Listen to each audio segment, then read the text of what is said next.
We're back for with another episode of the Corona Time podcast. This is episode number 17, and this week we'll be discussing a cult following, a film that has a cult following now. It's a really low budget film. I believe it was filmed on $60,000, but it's a 1998 film called Pi, and it was the first film by, I can't remember the director's name. It was, I believe, Daniel. It's like Darren Aronofsky or something like that. Aronofsky. Yeah, he was the same director who filmed Requiem of a Dream, which was his follow-up film to this film. But yeah, let's get into it. I thought it was a very interesting film. It was right kind of up my wheelhouse a little bit. I don't know if you sort of felt the same, Chris, but yeah, I'd love to get your initial thoughts. I mean, I minored in mathematics, so I mean, it was. I like some of the math stuff. Well, it was deeper than just math. Yeah, I know. It touched, like, I'm just scratching the surface, but it was interesting to see kind of like there were some references to like numbers theory and like nonlinear equations, and I was like, oh yeah. What I will say though is that, so I don't know, I think you haven't, but I watched Requiem for wait. I haven't seen it. I'm trying to make sure I get this title right, but there were certain techniques that Working for a Dream. There are certain techniques that he did in this movie that I saw in obviously the one that he's probably most well known for, especially when there's the cuts to the pill popping, and I was like, oh wow, I haven't seen all his other movies, but I was like, oh, he has a certain style that he likes. It was interesting to see that, especially that, like, obviously after like your first film, you're trying to like probably improve and use the same techniques in your follow up, which I believe was that film. This film I found it like kind of like interesting because like it's not just black and white, and obviously I'm aware of the budget, but also like there's almost like three separate kind of like storylines tied to the main storyline. Yeah. You have like his conversations with his professor, the stock market angle, and then also the Torah the religious angle. Yeah, and all those kind of intertwine, and then like we'll get to the ending later. But what I found, I will say that, like, in terms of like the acting, because I think he was trying to play, I forgot the main actor's name, but he was trying to play kind of like a schizophrenic kind of like mathematician, like kind of like stereotype. I thought he did very well portraying that, because I think we don't often see in film like people who are like portrayed like maybe correctly or like with authenticity of like a schizophrenic, because he was super paranoid the whole movie pretty much, right? Like he thought like he was always getting watched, and he had like the lurking big government around him. It reminded me of Mr. Robot in the sense that, like, he's so paranoid that he thinks everybody's like watching him and trying to see what he's doing all the time, and they're obsessed about the number, right? So I'm interested actually. So in the beginning of the movie, we're introduced to this character. By the way, the movie takes place in New York, which I didn't know when I started watching it, and I think he actually lives in Chinatown, which is interesting. He does. And so his apartment's very dilapidated too. Yeah, and what I will say also, okay, here's one little maybe inconsistency. I've seen New York apartments, and maybe he has a lot of money, but usually don't have that much space. I found that a little intriguing, because like in general, I think in TV shows or movies, they tend to, like, even if they're trying to be like, oh, this guy isn't really rich.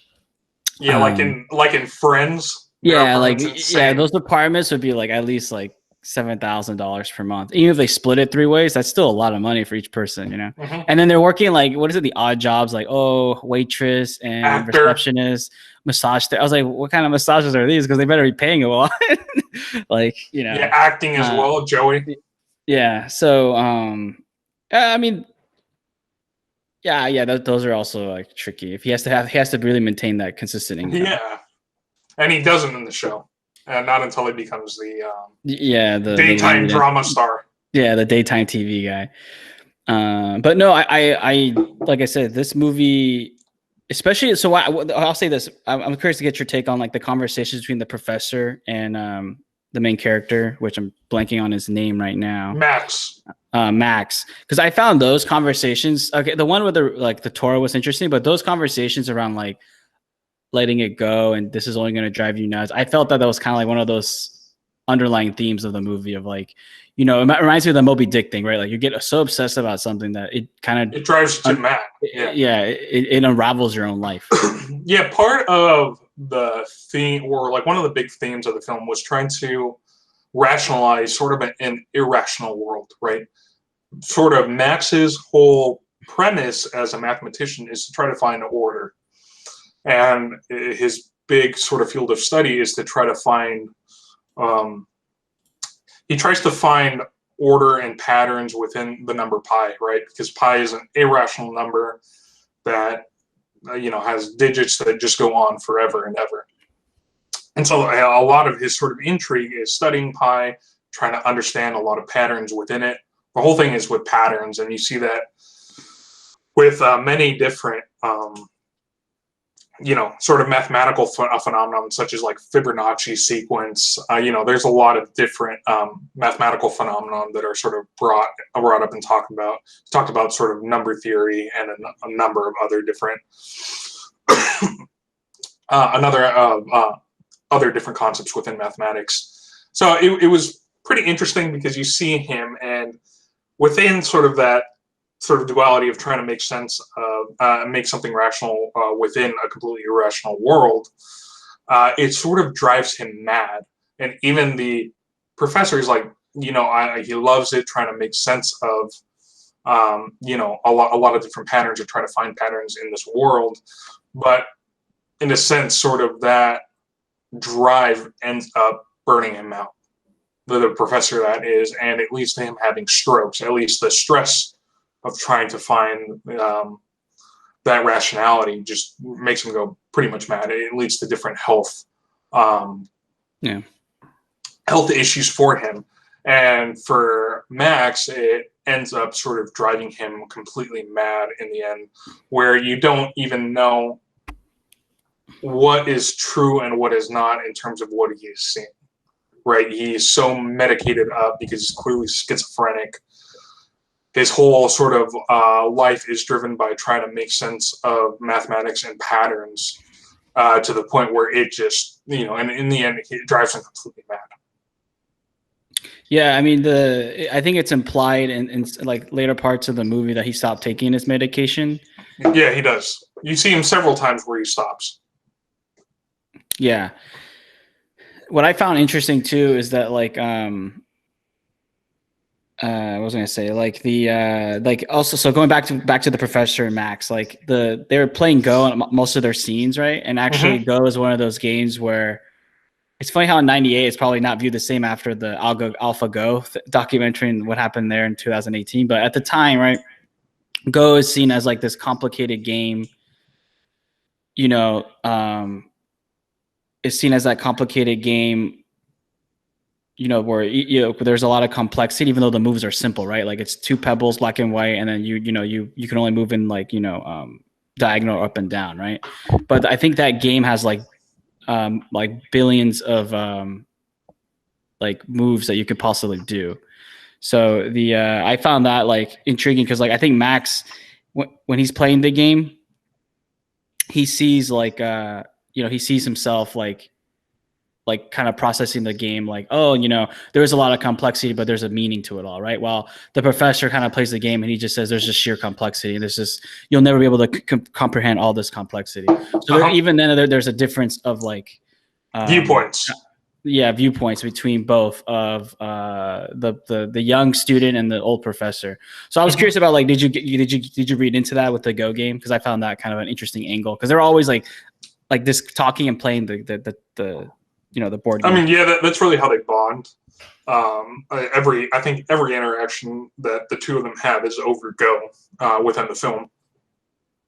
Yeah, I mean, clearly picked up because it's sort of like a metaphor for, all of their discussions, right?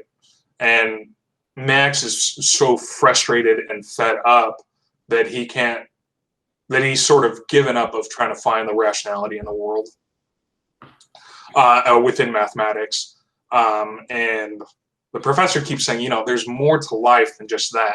He's like, if that's all you do, if that's all you burn out, or if that's all you do, you're going to burn out and it's going to drive you completely mad, right? It's even why he tells him, you need to. I can't remember the exact story because it was at the beginning of the film, but he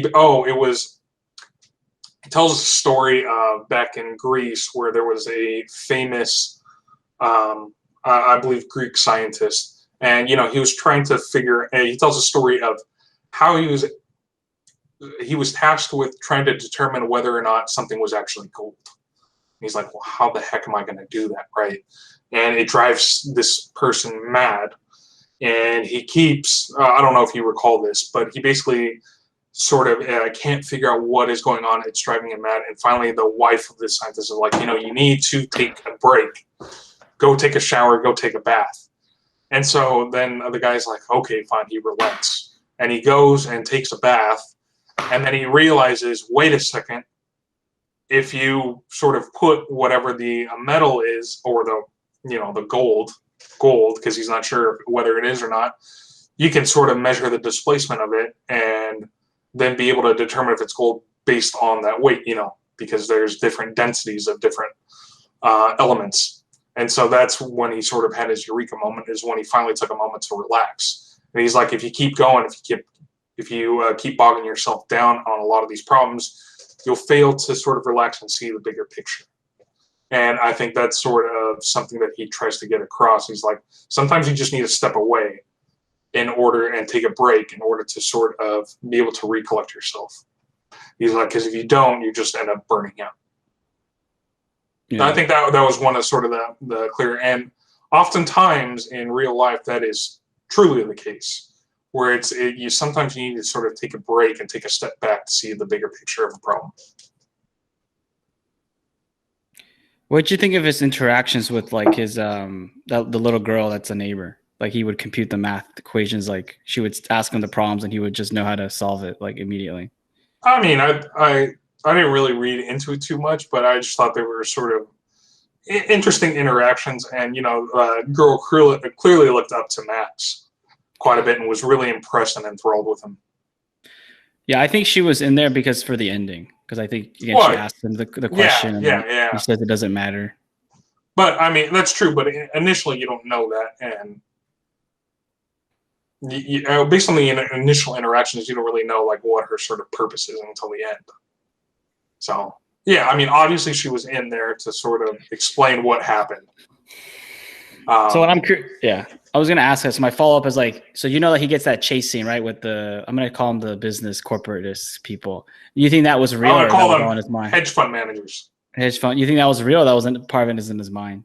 Because I think that's that blurry line of like, because he's schizophrenic. Like I could like sometimes I was trying to see like, is he really getting chased, or is it like he's mentally thinks he's getting chased? Yeah. Yeah, I mean, we don't really know. I tend to. I mean, the guy is brilliant. He's published a lot. And within that realm of finance, I mean, it is well documented that a lot of these hedge funds go and seek, high-level mathematicians, chemical engineers, and physicists, which they refer to as quants, to try to come up with a lot of the mathematical predictions for a lot of sort of stocks and investment. So I tend to think that was actually more true than not. Because based on Max's brilliant mind, there's obviously a desire for him to be an advisor for a firm like that, because you can make a lot of money. Yeah. I was something when I was watching, I kind of questioned between both. The religious angle. Other scenes. The religious angle also is pretty interesting, right? Like. The hit. I actually had to look this up after the movie that like there was like a hidden name of God apparently in the Torah that like they believe that 260, that 216 digit number that he found was the key. But I don't read the Torah, so I learned something new about like I guess there are these little like hints of like you can kind of relate like something you find in the real world to like maybe that's the answer to that scripture passage, Yeah, I mean the whole thing was a lot of the theme was sort of mysticism and trying to intertwine religion with mathematics, right? At least that's what that sect of Judaism was trying to do. And I didn't know too much about it, but I had heard that that's actually that branch of mysticism did exist with, tried to find mathematical connections within the Torah. Yeah. The one part that did make me chuckle in this movie is when Lenny, the guy that works for the sect, he talks to Max and they ask him what his last name is, and I think it's also Jewish, and he's like, "Oh, Jewish," and it's like, okay, guys, like the Cohen, yeah, it's pretty Jewish last name. I thought that was funny. Yeah, what did you think of the style of filming in black and white? I think it reminds me of Clerks because I'm making the assumption that like he had to do that because when I read like I did the background on Clerks, it's easier to do the post editing when it's like you only have to deal with 2 colors versus like multiple where you have to like tweak things and change it. Are you sure that wasn't intentional though? Well, with Clerks, I know it was budget, and this guy also had a small budget, so it could be in the same. This is my speculation. It could be intentional. You're right. I just now that we're doing films and I'm doing a lot more like let's say like work low level research. I it crossed my mind. Like you're maybe doing this because you want to keep costs under control and it's easier to do a lot of the post editing work with black and white versus like a full color palette. Despite the budget, I still think that it was intentional because I don't think the film would have had quite the effect that it did had it not been black and white. Because a lot of the film, a lot of the way some of the shots were run were very disorienting, and I think that was added by the fact that it was in black and white, right? Because the way a lot of the scenes, especially the chase scenes, were shot were incredibly disorienting, and I think that they wanted to give the effect of sort of the schizophrenic mind of Max. And I thought that they did a good job because you're like sort of a lot of the scenes you don't even know what the heck is kind of going on because of the sort of the film angles and where some of the characters are in terms of being far away from the camera. Yeah, to your point, having the high contrast look, I think does like help the film, and I think I'm more willing to believe that it was sort of intentional because at least with this one, because with Clerks it felt like like somebody. Clerks is a comedy. I mean, but also it felt like somebody was holding like a like one of those cheap vid cameras. Well, this one did feel like it was trying to be more of like a like an indie film type feel. You know what I mean? Yeah, it felt very experimental. Yeah. So I think you're probably closer to the truth than I am, but I just know that like when you're also constrained, it was probably one of those win-win situations. So, so yeah, I did find that I actually like the 2 movies we've done black and white. I've liked because it's like it's interesting to see like a high contrast palette versus like a lot of colorful colors. Well, I like it when it's done for a reason, and clearly in this film, I thought it was done for a reason. The other thing I found interesting was having like I watched the Requiem for a Dream first, right? Like a while back, and I saw some like scenes and cuts, and I was like, oh, like this is where like it started because I recommend you just watch it just to see like how like these things they translated literally to this next movie. Sure, he does the same exact like kind of cuts, and it's like and structure of scenes, and it's like okay, like you start picking up those little habits. So you're for your day job, you're a programmer. So what did you think about them tying in and centering around his program Euclid? I mean, it's like you said, like in Wall Street, there is this belief that now that like it's actually worse now because back then I guess it was the same concept, but we had a different level of computing power or software know-how. But now most like trading firms they rely on algos as in algorithms to fulfill orders, to predict like prices. Yeah, now they have supercomputers. Yeah, trade like milliseconds at a time. They actually, it's well known that they actually move all their kind of like servers as close as they can to like where all those trades are executed, which is in northern New Jersey, and so they can get even those like millisecond speed bumps. We see weird things like flash crashes and stuff. So it's to be determined if this thing is they're really as stable and as intelligent as they say it is. Mm-hmm. But yeah, the Euclid system was interesting because it feeds that kind of like I think, the God complex I believe both Wall Street and the Silicon Valley have of like, we're the smartest guys in the room. We know how. Everybody else is not, into our insights, which I think we've seen how that hubris has burned a lot of bridges in the recent decades. But yeah, I mean, it was nothing that I mean, honestly, I've seen this kind of behavior, and I probably meet people like this. So yeah, I mean, obviously they're very smart and they know how to sort of manipulate, people they want to take advantage of, especially when they brought out that chip that was Ming Mecha, and he's like, no, I don't want to work for you, and then they're like, we have a chip for you, and he's like, how'd you get that? Yeah, and so then he got all excited. Yeah, and I think obviously the mathematician focused on number theory and stuff, but I think what people don't recognize is that like a lot of programming is kind of like business logic, but also there's a lot of like there's still mathematical concepts where you look at like time complexity or space complexity or like the efficiency of your algorithms. Like is it slow? Is it fast? I mean, I don't want to get too technical, but I think mathematics is actually a very broad field. So like social networking, right? That uses a lot of graph theory, right? That's like maybe not your calculus type math, but like graph theory is still a whole field that has a lot of like, a lot of rigor in it. And a lot of people study that as their academic careers even. So I think also like, just that aspect too, like even cryptography, right? That's a whole field of math as well. So it's like, it's very interesting, like how you see like a lot of like disciplines in the end for our modern society to kind of like, flourish.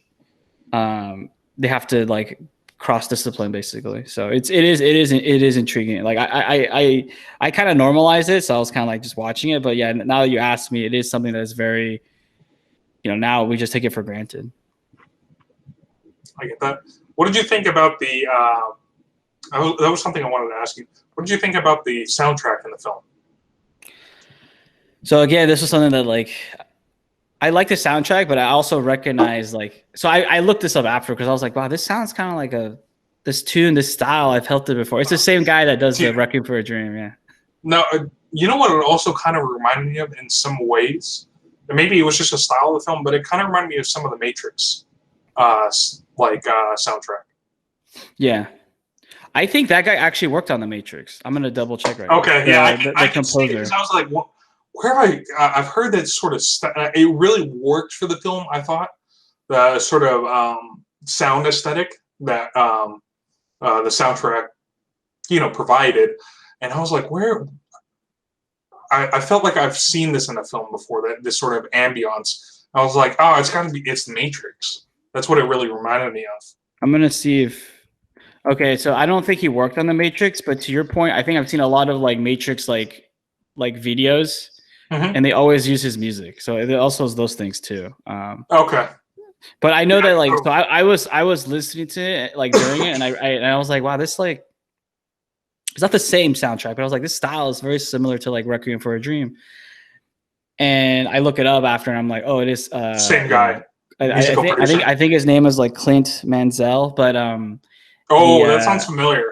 Yeah, so I was just like, oh yeah, because I know that for Requiem for a Dream, his soundtrack is like blown like over and over again, and I think that's why you probably have heard of it a lot, because I know that like when I watch like cool Matrix videos, they play a song in the background, even though it's not like in the movie.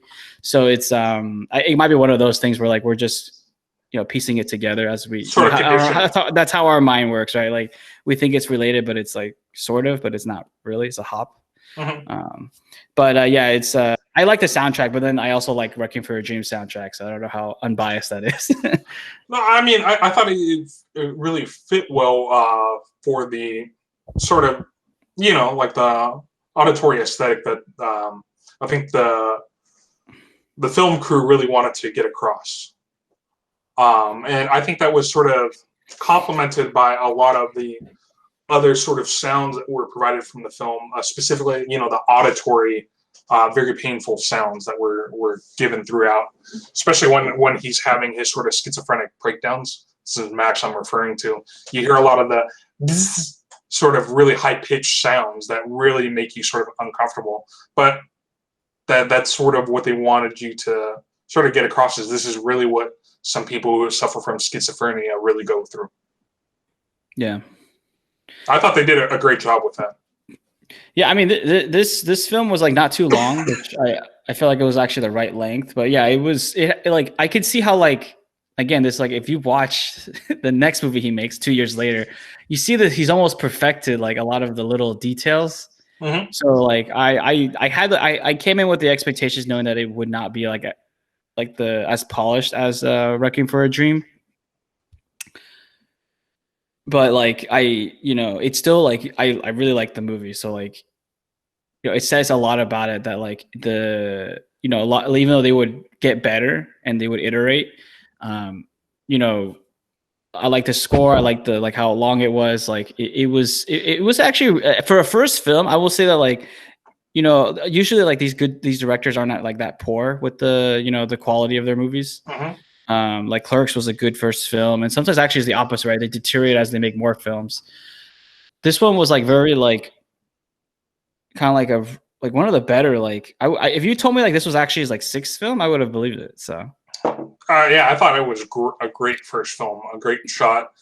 I thought the screenplay was great. It was really unique. I've never seen a film quite like this, and I liked a lot of sort of the contrast with mathematics and some of the religious themes that they were trying to bring across in this film.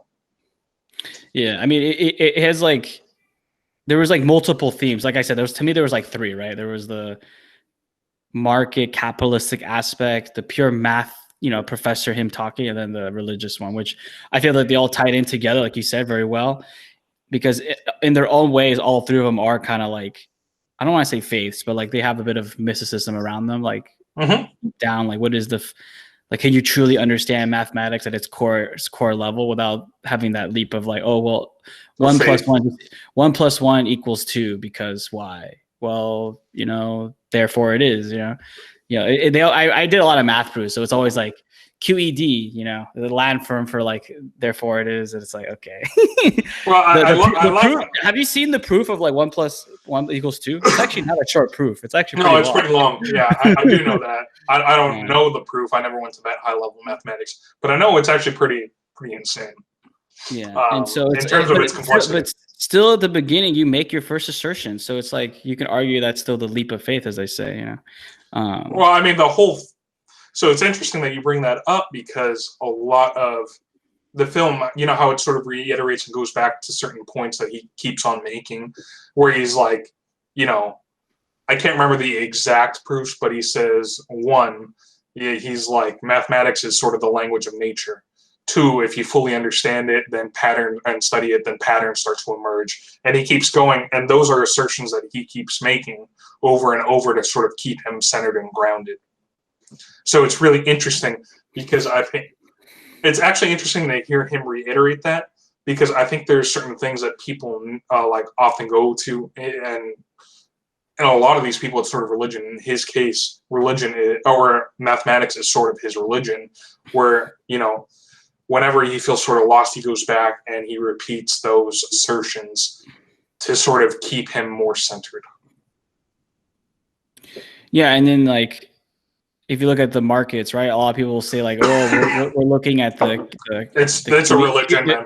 Yeah, we're looking at the QE report, or not the QE, the Q4 reports. We're looking at price per earning ratio. We're looking at big data. We're looking at like trade volume, and it's like at the end of the day, you start realizing that like they're trying to like fill the blanks, but they're really also they're starting with their own initial assertions, right? And then like, oh, the market is infallible. The market is projecting this and that, which we know infallibility. Where else he described that is with religious leaders.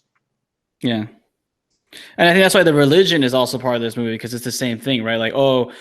Because remember, Max has the argument with the I'm going to call him the priest, but I don't know what the rabbi. The rabbi. Oh yeah, I really wanted to get into this part because I thought it was great. Yeah, and like and Max basically, I'll let you elaborate, but Max is like, well, I got to see the numbers, so like I will decide. I am the chosen one too. Yeah, and Rabbi is like, no, I'm who are you? You need to give us the numbers. It's like, like you are nothing more than a vessel, and they're arguing. He's like, no, he's like, I was chosen. Oh, and then they freaks out. Like I thought the rabbi was going to spontaneously combust. I thought he was going to start torturing him. I thought it was a hilarious sequence, and really it goes. I think they were on. That was a very sort of multi-leveled scene, right? where I think they were trying to touch upon one that a lot of times, a lot of these religious leaders, they have that sort of arrogance and sort of God complex that really they think that, only they are sort of worthy enough to receive information like that, right? And really that just goes to show like the large ego. And I grew up Catholic. You sort of see this with within certain religious leaders and religious institutions as well. You see sort of the ego that they have. And I think that was something that they were really trying to get across within this scene, is that, a lot of times these religious leaders, they're very arrogant and just have a, they just have a giant ego. Two, it was really interesting to see Max sort of, push back against this rabbi and be like, no, he's not religious, but he is the one who understands. And I love how he kept saying, he's like, you are only concerned with the number, but you don't understand the context, what the syntax and sort of the patterns that emerge within the number itself. He's like, I have truly the understanding of the number. You just see it as a 216 sequence without really understanding a lot of the nuances within it, right? And so it's really interesting hearing him say that, because I think that what he was trying to get across was a bigger point of religion within itself. It's that oftentimes people who are religious, they see religion or sort of religious text as sort of face value. They see it as just the number itself. Whereas a lot of times they don't sort of dig deeper to see what's sort of the meaning within the religion itself. Yeah. And I think that was something that Cohen was trying to bring across, as he was saying, I've studied it, I've looked at it, I've found a lot of the meaning behind it in terms of the patterns within the 216-digit number itself. Yeah, I mean, I found that to be like pretty like important, and also, yeah, like you were saying, like arguably that was the most important scene to me. Yeah, and you see how frustrated the rabbi is, and how like he wants to be like the open like that final door. At least he thinks is the final door, but he's frustrated that Max is like, no, like you're not worthy, basically, to like for me to give you this tome of knowledge, Mm-hmm. And that's how they kind of leave it, right? Like he doesn't really like return to the synagogue. I think we're left with he has that breakdown, right? And we haven't even talked about how he drills into his head. Well, before that, what did you think? So do you think that the Indian lady was actually there, or was she just a figment of his imagination? Oh, yeah, I know. Right before, yeah, because I know you're talking about, because like there's that scene where he embraces her, but she's not really there. And then she's the one that gives him like the food, right? Like it's hinted that she's a very fluid person. My best guess, and this is just going off what I know about schizophrenic people, is that she's probably real, but probably a lot of her interactions with him were not, or fake. Yeah. She's probably that neighbor that he's crossed paths with, said hello, but I think a lot of those interactions are not like genuine. And this is actually done also in The Joker, right? Have you seen that movie? Yeah. It's that neighbor. It's the same technique, except they make it really explicit. I think this one is never really told to you. That's why I think this movie is even better than that one, because this one's kind of like leaves it to your own imagination. Because you could argue both ways, that like, no, she did exist, maybe except for that one scene. Or maybe she never existed. You can go that route too. I'm gonna go with like probably a neighbor, but probably said hi at most.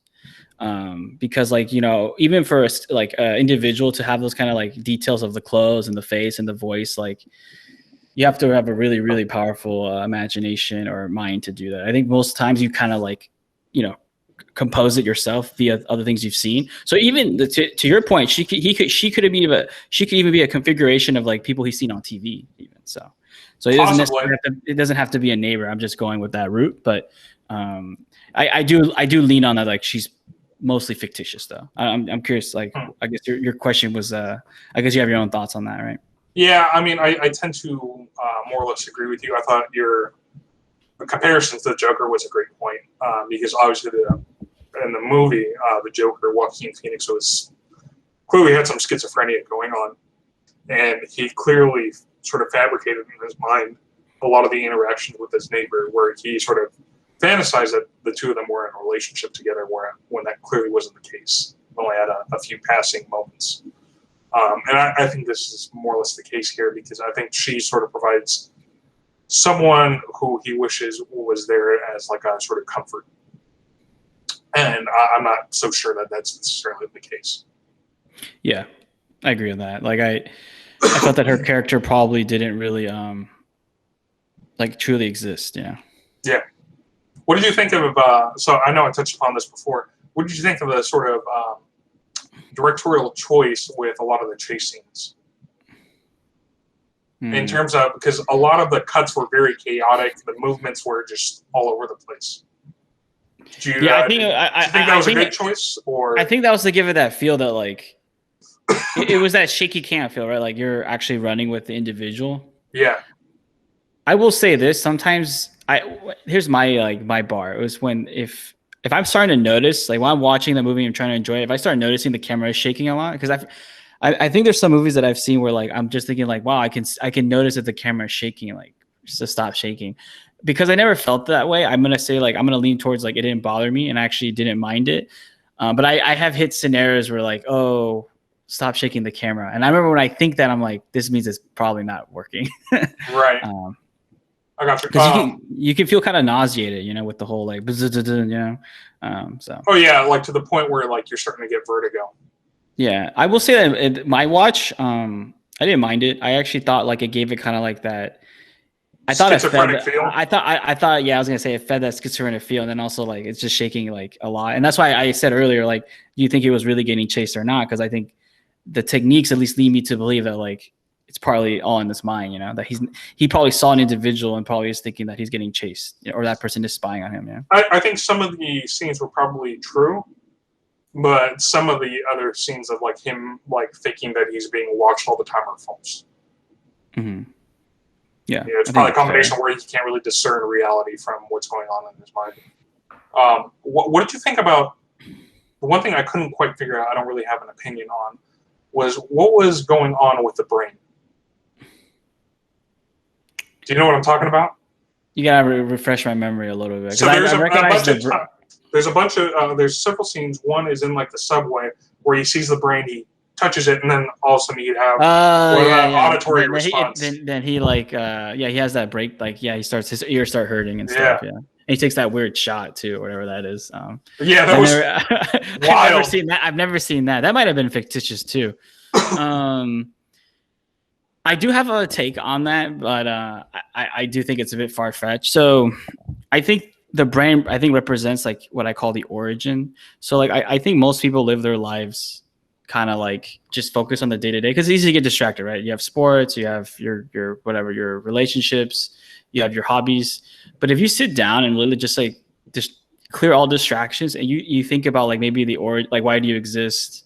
Why are we here? What was the origin of the universe? Why am I even placed on this planet and this universe? Like just these existential questions. And I think you can do this with math too, right? You can keep going like deeper, like, okay, why is there a Fibonacci sequence, right? Why does it work? What's the origins of it? You know, you can keep even in that realm, right?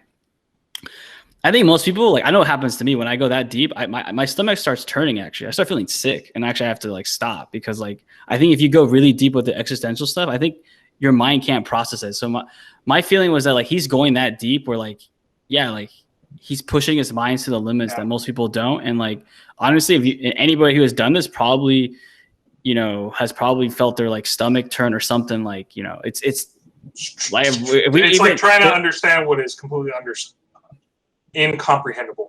Exactly. Right. And so I think that overload is like, I think when he has those like breakdowns with the brain, it's because it represents that overload. Because I think we all can have experienced that, even if you're not a mathematician. I think, you know, you can start, if you start going so deep, right, you can start having that, you know, basically like you said, that incomprehensible overload of your mind and stuff. It's like you said, you can't comprehend it. So it's like, I think most of us just like, even if we try to do it every now and then, we tend to avoid it most days because it is too much. Actually, it's one of those things where I think like you could ask Einstein to like the normal guy down the street that like they'll be like, yeah, like in the end, even Hawking said this, right? Oh, in the end, we should not worry about what happened before the Big Bang, because he gets asked that in lectures when he was still alive, like, okay, you're a big no God and stuff, and Big Bang, but what happened before the Big Bang? And Hawking said, look, I don't think we should concern ourselves with that question. I think in the end, no matter what you do, if you're an atheist or not, I think in the end, everybody has the same kind of like blank check. Like, we don't know. So,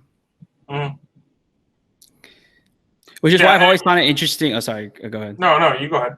I was gonna say that's why I've always found it interesting with like talking to agnostics and atheists, because I'm like, fine, you can reject organized religion, you can reject even the concept that there is like one intelligent creator, fine. But like when you ask someone the same question that Hawking has gone when he was still alive, they also are kind of like flabbergasted. They're like, they're not like trained like theoretical physicists like Hawking was, and they say like, well, in the end, like we'll just have to assume there was a initial push or something. It's like one person could describe that as God, so it is it's one of those interesting things that I've noticed over my years talking to people, because I've noticed a lot more people are now definitely, they say they're agnostic or atheists. So. Yeah, no, I mean, yeah, I see your point. So that's my little tangent on the brain. So what did you, speaking of the brain, what did you think of the final scene? I think the message of the final. I'm sorry, the second to final scene, essentially. The drilling? Yeah. I mean, I'm gonna quote Nietzsche, when you stare at the abyss long enough, the abyss becomes you, So I think unfortunately, when you push yourself to those kind of limits, there is a cost to be paid. And I think unfortunately, like he hit those limits, and he was like, he wanted to kind of stop, so he does something dramatic, which I don't recommend people to do that, but obviously. But I did look it up. Apparently, it was something that was done in the Middle Ages to like deal with like people who they had mental illness. Supposedly, they would they didn't have a drill, but like they would put holes in your skull. Like that was like nasty. Yeah, it's called trepanning. But I mean, there was something else that they would do more recently, which was it was brutal. Which was they would just give people a lobotomy, which is similar. Oh yeah. Oh yeah, they would cut it. Yeah, no. They would cut part of your brain. Yeah. Those techniques are actually still kind of used in the most severe cases when they don't really know medically why something's going on. They just take it out. Apparently, one of the reasons for the technique is if you have a lot of cranial pressure, they would often drill a hole to relieve some of that. It's very sort of that scene was made me a little jumpy a bit. I will say that when I was watching that, I was just like, are they going to cut away? It's actually going to do it? Like, they showed a second. Yeah. But like, the reason I was asking myself this is because how the movie like blends that schizophrenia, like, is it real or is it not? But then when I see the next scene, I was like, that was real. He definitely drilled in his head, dude. And then he became at peace. Yeah. I mean, it was a certain point where he would just, it was interesting because how they say sometimes, like the old cliche, ignorance is bliss.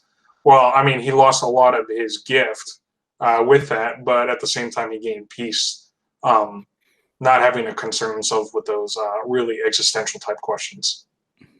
Yeah. I think I hope we're not both like jumping on like the incorrect interpretation of the ending, but I got the same interpretation that in the end, he was like, he had to give up something because he wanted to be more at peace. He wanted to be like, at peace and like let go. Like in the end, what his professor told him in the beginning, he ended up doing, even though it was like a long, windy, painful path. He ended up doing that, or he ended up saying, "Look, I'm at peace," and I let this go. He let it go in the end. So. Yeah. Oh, so I'm kind of curious, since you live pretty close to New York, or you work there. What did you think about seeing sort of how? New York was, or in the film, was sort of shown in the in the late 90s compared to what it sort of is today? Is there like a big difference? Yeah, I looked at the filming locations. I know that like he's supposed to live in the Chinatown, but I do know that like the warehouse scenes were all in Brooklyn. Yeah, it was Bushwick. And I know where Bushwick is actually. That's actually, if there's Williamsburg, right next to it is Bushwick on the more inland. And then I'm trying to remember. Do you know like where the apartment was filmed? Scenes, because I don't know if that was actually Manhattan, because they might have just picked like somebody's apartment. No, it was an apartment. It was a warehouse in Bushwick. It's literally where the apartment was. Yeah, I will say that like lot of the scenes, it didn't look out of place. Like, especially like if you go to the neighborhoods that like have kept kind of like their architecture, it didn't seem kind of out of place. I think what probably was changed is the price of the apartments, but it's not easy to just to like demolish and rebuild all these old buildings, So I will say that one of the main differences I think is that in parts of like Manhattan and Brooklyn, there's definitely been more redevelopment, and those aren't obviously seen in the film. I don't think we get a real shot of like the two towers, so that's obviously something that would have existed in '98. Right.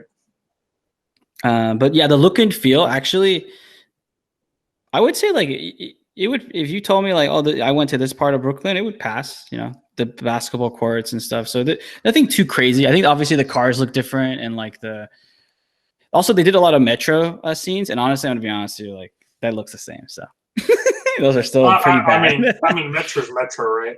Yeah. So something that's funny that I just read right now was apparently because the budget was so low, apparently Aronofsky, he actually did not, like, most of the shots in the film were actually shot illegally. He actually did not have a lot of permits to shoot, especially he's like specifically all the subway in New York City scene shots were shot without permits. It's kind of funny. Technically, he could have been arrested. Yeah, and actually that makes sense because like because I think normally when you need those kind of scenes, I mean the city wants its cut, but also a lot of those people like they probably didn't consent, so that's the other thing too. Like usually the people when you see these like iconic scenes, either it's filmed actually somewhere else, like Toronto or some other city, but if it's New York because they want that New York logo and feel, they still got to have people sign off. So what they usually do is they you see this when they film on streets, right? They usually close it off for like an hour, like certain hours, and then they ask for extras, right? Volunteers. Mm-hmm. So the fact that he did it, like probably all the people in the background, like who are not in the movie, they're like, "What is this guy doing, dude?" Like, am I gonna be in this thing? Like, what is this, a home video? I mean, that's kind of funny. That's funny if you're an extra and you don't even realize it. Exactly. You're like, wait, that's me. So is there anything else that you want to touch upon with this film? No, I'm going to say, going back to that illegal permits, I'm not surprised because we do know that like, filming in SF or New York City or LA is actually pretty expensive. And so I think a lot of people actually do it like, especially now you have cheaper cameras. I think a lot of indie film, or let's say low budget films, they probably don't even bother asking for permission. Yeah, because most of these films won't make a lot of money. I'm curious because this film is popular. I don't know if I'll be able to find this out, but I'm curious to see if like there was ever retroactive retribution around like this, because like this film is on like streaming services, right? But a lot of indie films, they're in somebody's like hard drive. Like that's not going to be an issue. So unless somebody like knows and sues you for it. Yeah, I think we covered most of the things I thought were interesting in this movie.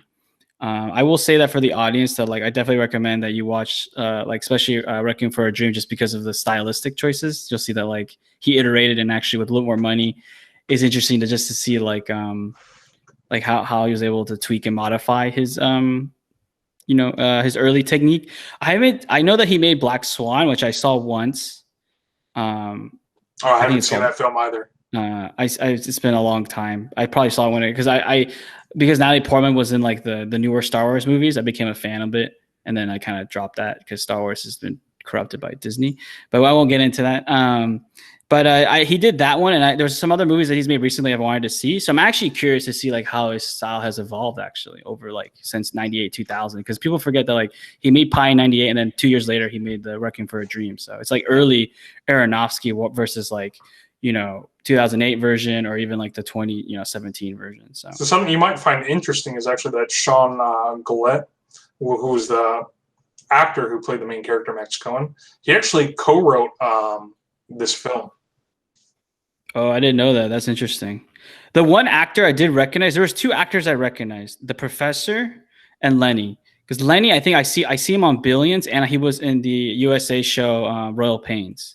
The Professor, I couldn't name him. But I recognize his face. Like I just was like, I've seen you in so many things, and I kept thinking like where, and I'm like, was it like? And I think it was he was in Breaking Bad. Man, and Breaking Bad is a show that I do want to rewatch, but I've only seen it like one time. But I was like, I was like, I seen your guys' faces like before, and then because Lenny I knew because I've been watching Billions more recently. I haven't seen Royal Pain. I saw one season of that, but the Breaking Bad's like kind of old now, and I was like, I've seen you before, you know. And yeah, he's in Breaking Bad, not like the main character, I think, but he's one of those like side characters that play a role. Makes sense. So it's interesting, like, it's 98, like it was a while ago, Yeah, it was not. It's 22 years ago now. Yeah, getting old now. That was pretty interesting. But yeah, anyway, do you have anything you want to touch upon? No, that was it. That was a little side tidbits. Details. Yeah. Yeah. No, that's cool. All right. Gotta give a reason to viewers to keep tuning in. Yeah. Fair enough. We always come with the little random facts. Anyway, so should we get down to ratings? Sure. You want me to go first on this one? Yeah, I'll let you go first. Yeah, to me, I like this movie, but I always keep comparing it with obviously the one who would make later. I give this one a solid like 7 out of 10. Like I think it's an enjoyable watch. I think a lot of people can watch it and can just digest it. I think it's very rewatchable. A movie that I love the unique aspect and the angle.